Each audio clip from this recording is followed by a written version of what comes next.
I wasn't designing this monitor speaker for a commercial purpose. I was designing it for me. It was a tool for me. That was how the Watt started. Nobody was more surprised than I was when people actually wanted to buy them. That was a very important point.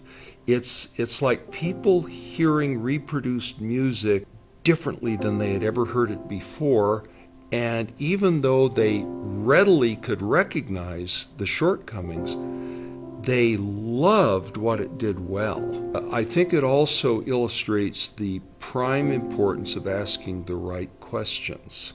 The right question being, how can I develop a speaker that makes music sound more alive?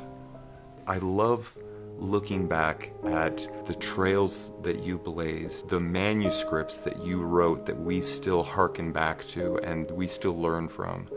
And it's amazing to see what we can do now compared to what you were able to do, just with this passion and enthusiasm and wanting to get closer to the music and wanting to have a tool that gives you the feedback that the Wham was giving you. Those are still shining lights, North Stars, that we hearken to.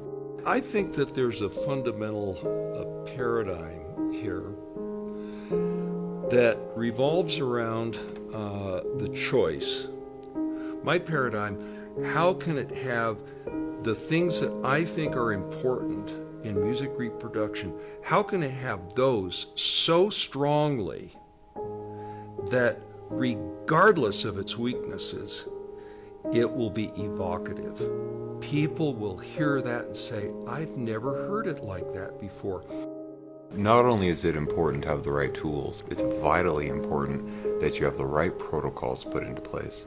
Protocols for testing individual components, protocols for testing completed prototypes, protocols for measuring components in the manufacturing process.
There's a lot to be said about the what, but I know that we strive to really speak and highlight the why, and why we do what we do.